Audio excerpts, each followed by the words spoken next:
Salut les amis, c'est Ludo, j'espère que vous allez bien. On se retrouve aujourd'hui pour une nouvelle vidéo et il va s'agir d'un 4 BD pour un bon dimanche.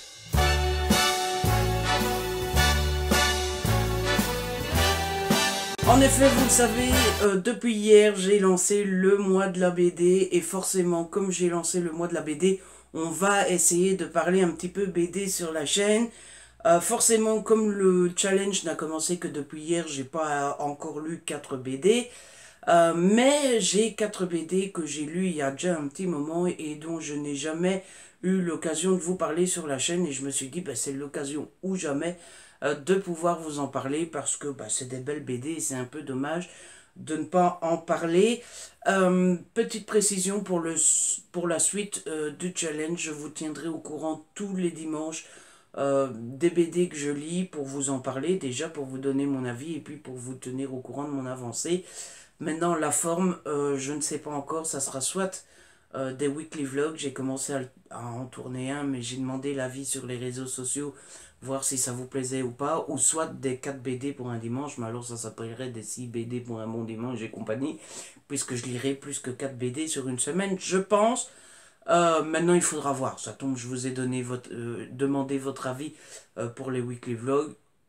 Si j'ai envie de le faire, je le ferai. Même si vous avez voté non, on verra bien. En attendant, j'ai 4 BD à vous présenter aujourd'hui et on va commencer tout de suite, histoire que ça ne dure pas... Ça va durer longtemps. Tout d'abord, je vais vous parler de Crapule, une petite bande dessinée plus petite que la normale, hein, puisque une bande dessinée normale, c'est cette taille-là. Hein. C'est légèrement plus petit. C'est fait par Jean-Luc Deglin et c'est aux éditions Dupuis. Alors, ça m'a été envoyé en partenariat, mais je ne l'avais pas demandé à Dupuis. C'est Madame Dupuis qui me l'a envoyé en me faisant une petite surprise et en espérant que j'aime. Malheureusement, elle est tombée et elle a pioché un petit peu à côté parce que non seulement je ne suis pas team chat, mais je suis team chien. Je n'ai jamais eu de chat de ma vie, donc j'ai un peu de mal à comprendre les petites histoires autour des chats et compagnie, et surtout je ne connais pas leurs habitudes. Et en plus, s'il y a une chose que je n'aime pas en bande dessinée, c'est les dessins en noir et blanc, en noir et bleu et compagnie, en bleu et blanc et compagnie. Donc voilà, elle est tombée assez mal avec cette BD me concernant. Après, qu'est-ce que c'est cette BD? Ce sont des planches d'une page à chaque fois. C'est pas une histoire continue. C'est à chaque fois une page sur le comportement d'un chat. Voilà. Sur tout ce qui peut arriver quand on a un chat, sur les bêtises qu'il peut faire, sur les bêtises qu'il n'est pas fait, qu'il ne fait pas, sur les moments un peu mignons qu'on peut avoir avec un chat et compagnie.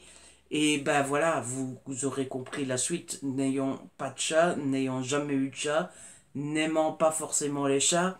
Je suis désolé pour tous ceux qui sont amoureux des chats et compagnie. Hein. Je n'ai rien contre les chats à proprement parler. Hein. C'est pas, je crois que soit on aime les chats, soit on ne les aime pas. Et moi, je fais partie de ceux qui n'aiment pas, forcément. Après, c'est peut-être des a priori. Et ça vient peut-être de mon père qui n'en a jamais voulu. Euh, donc voilà, j'ai jamais été en contact avec des chats à la maison et compagnie. Et du coup, j'en ai jamais voulu. Et ça ne me manque pas. Et je n'en veux pas forcément. Et puis j'ai toujours été plus attiré par les chiens et compagnie. Donc, tout ça pour dire que n'ayant pas de chat, n'en ayant jamais eu et compagnie, c'était très compliqué pour moi de rentrer dans cette BD parce que ben, pour se dire ah oui c'est vrai ça arrive souvent, ah oui ça c'est vrai c'est typique du chat, ah oui ça c'est vrai ça m'arrive à moi avec mon chat et compagnie, ben il faut avoir un chat et comme j'en ai pas, ça ne l'a pas fait. Après, ce qui était assez marrant avec cette petite BD, c'est que il y a certaines situations euh, qui, je pense, vaut autant pour les chats que les chiens. Par exemple, il faut que je vous retrouve la planche, mais j'ai beaucoup ri avec cette planche-là parce que ben, ça arrive typiquement avec les chiens aussi. Voilà, c'est cette planche-là. J'espère que ça se verra à la caméra. Celle-ci ici. Voilà. Ça arrive typiquement avec un chien, je vous le dis tout de suite aussi. Mais donc voilà, malgré le fait que ça ne soit pas pour moi et que je ne sois pas la bonne cible, j'ai passé un bon moment quand même parce que bah, vous avez vu le format des pages, hein, c'est 4 petites cases, 4 petites bulles. euh, Parfois il n'y a même pas de texte comme ici, donc ça se lit extrêmement vite et puis euh, ça donne une idée de ce qu'est un chat aussi pour ceux qui ne connaissent pas et compagnie. Donc j'étais pas la cible, mais c'était pas hyper désagréable non plus pour moi. Et si vous aimez les chats, si vous avez des chats et compagnie, je pense que c'est parfait pour vous, que même que c'est fait pour vous, tellement c'est très bien. Ensuite, on passe à une autre BD, et là pour le coup, c'est un vrai coup de cœur. Il s'agit de Shelton et Felter, le tome 2, Le spectre de l'Adriatique aux éditions Kennes. Je vous avais déjà présenté le premier tome il y a déjà un bon moment. J'essaierai de retrouver le 4 BD pour un bon dimanche dans lequel j'en parle et je vous le mettrai en barre d'infos. Euh, et celui-ci part exactement dans la même lignée. C'était vraiment génial. Alors pour l'histoire, on va suivre Felter et Shelton qui mènent des enquêtes ensemble alors que ce n'est pas vraiment leur travail à la base puisque Felter, lui, il est libraire et Shelton, il est journaliste, ancien boxeur qui a dû arrêter parce qu'il a été blessé. Ils forment un très bon duo, assez amusant et assez comique. Il y a un running gag récurrent dans le sens où Felter est assez sérieux, il a beaucoup de valeur et compagnie, tandis que Shelton, lui, est un petit peu celui qui s'en fout un petit peu des autres, qui fait le con, qui déconne un petit peu et compagnie.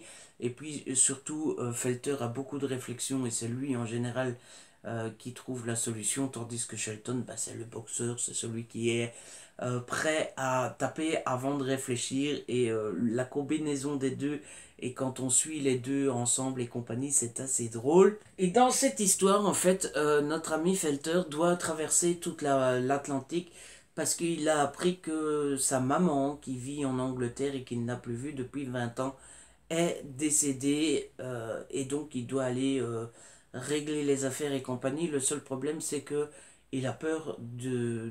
Il n'a pas vu sa mère depuis 20 ans, il a peur de prendre le bateau, tout simplement parce qu'il est malade en bateau, il ne supporte pas ça, il a le mal de mer, et donc ben, Shelton va l'accompagner, et je vous le donne dans le mille, sur le bateau qu'ils vont prendre, qu'est-ce qui va se passer? Ben, un meurtre. C'est vraiment très bien, il y a des indices, c'est vraiment comme un roman policier, mais en bande dessinée. Il y a une enquête, il y a des indices qui sont dissimulés ici et là, il y a une petite réflexion, il y a des suspects, il y a des petites interrogatoires par-ci par-là, euh, l'air de ne pas y toucher. Et puis, surtout, ce que j'aime beaucoup dans cette BD, ce sont les dessins et et les couleurs qui sont juste, je trouve, magnifiques. Je vous montre quelques planches comme ça pour vous donner une idée, mais moi c'est le genre de dessin que j'aime beaucoup. Je trouve ça très beau et très bien fichu.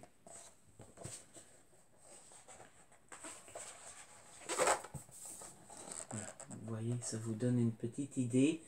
Et puis, ce que j'ai beaucoup aimé dans ce second tome aussi, c'est la fin.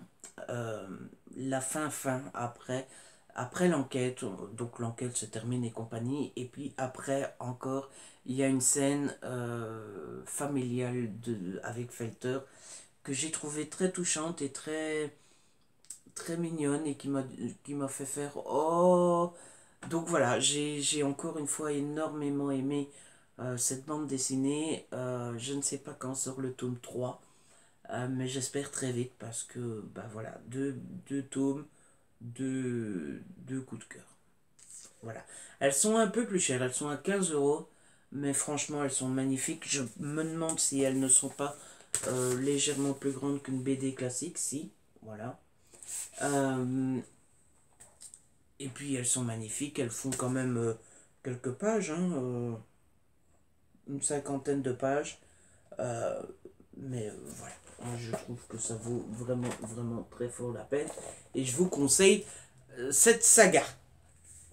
Ensuite, il y a un bon moment que j'ai lu Télémaque, le tome 1, à la recherche d'Ulysse de Kit Toussaint et Kenny Reuss aux éditions Dupuis. Ça fait un bon moment que je l'ai lu et je vous en ai toujours pas parlé et pourtant c'était une bonne surprise. Alors dans cette histoire, on va suivre Ulysse qui est, vous le savez, un héros mythique et roi d'Ithaque. Euh, et en fait, Ulysse est parti il y a des années pour la guerre de Troie, sauf qu'Ulysse n'est jamais rentré et on va suivre son fils qui est ici et qui s'appelle Télémaque.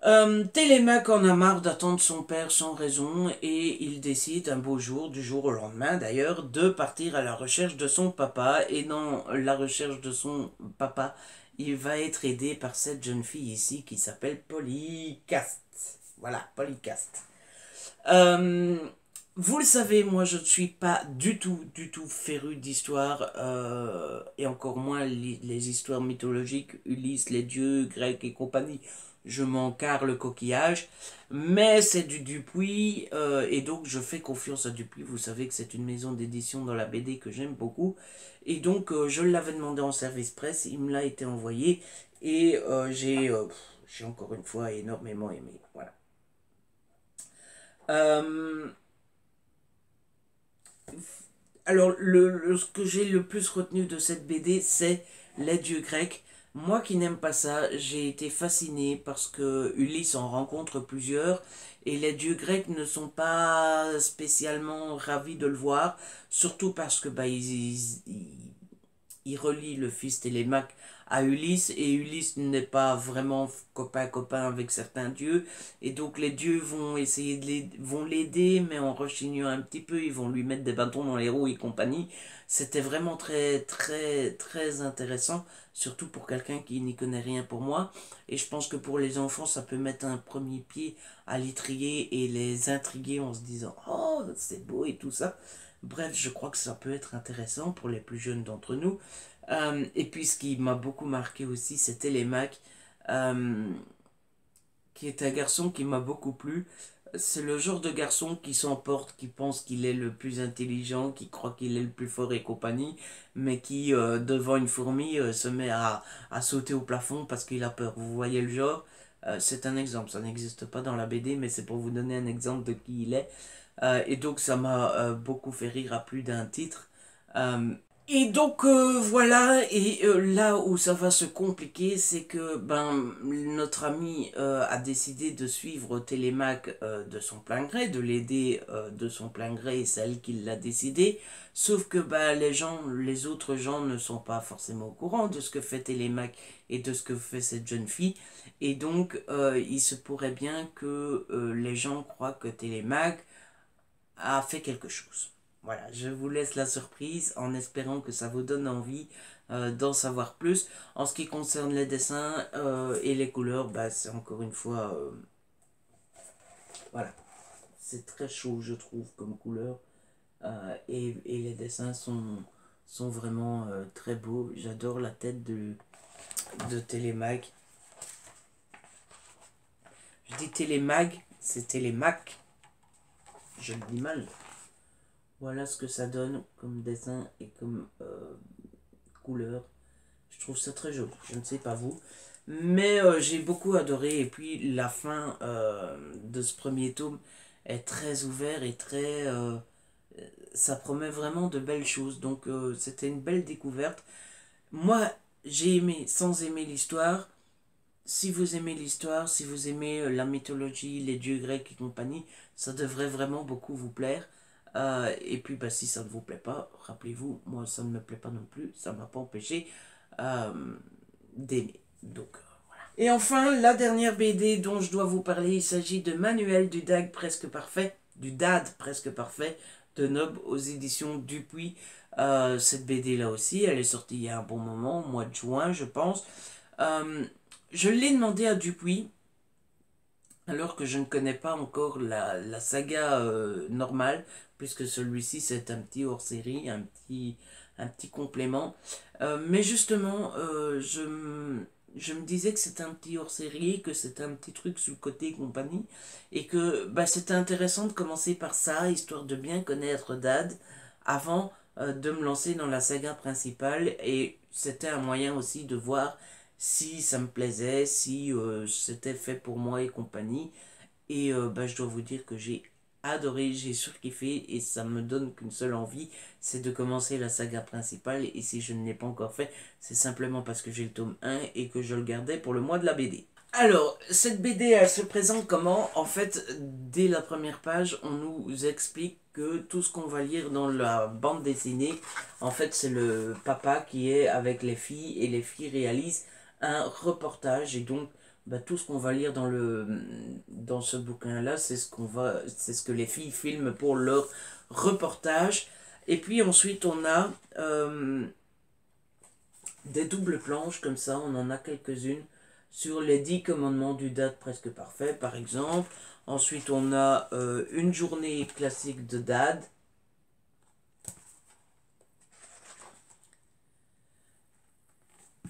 On a les situations de ce que pensent les parents des enfants et les enfants des parents.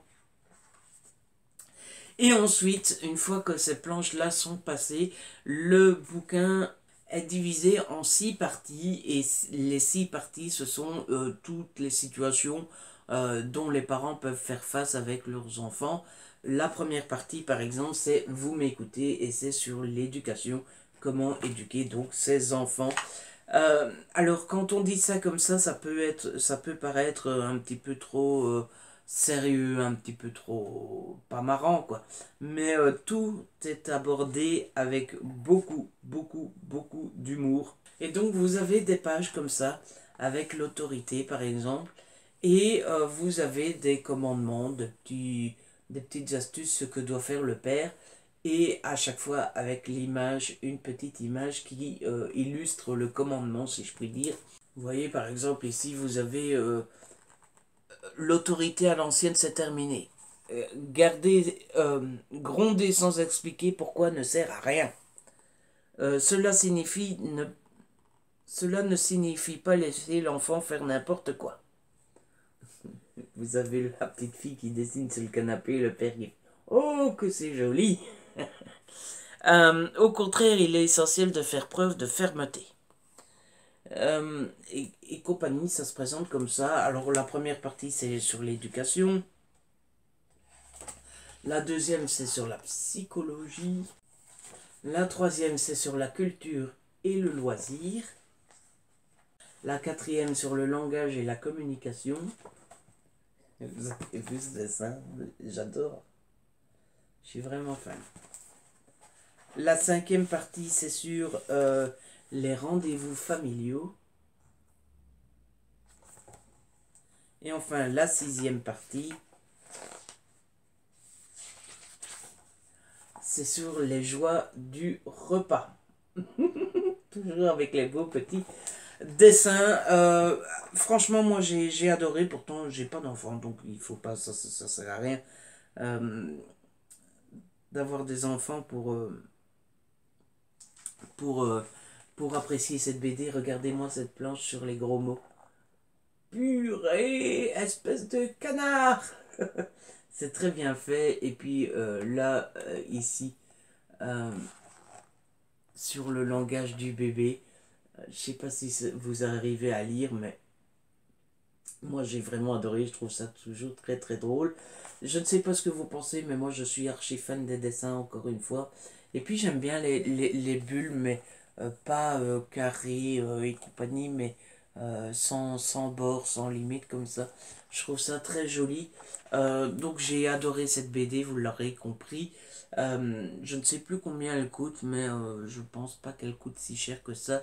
Mais en tout cas, c'est une bonne façon de mettre l'étrier, le pied à l'étrier plutôt, pas l'étrier au pied, pour cette saga, pour la commencer, pour savoir de quoi on parle avant de commencer la principale. Et même si vous avez déjà lu la saga principale, je pense que ça pourrait vous plaire.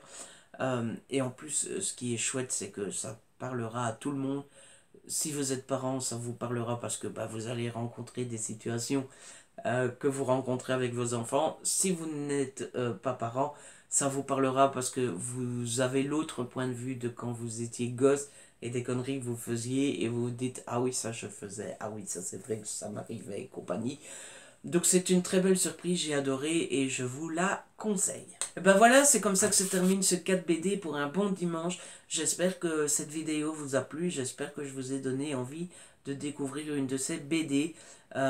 Si vous avez aimé la vidéo, n'hésitez pas à la liker, à la partager, n'hésitez pas à laisser un petit commentaire, vous savez que j'adore vous lire. Si vous n'êtes pas encore abonné, abonnez-vous, c'est gratuit et ça fait plaisir.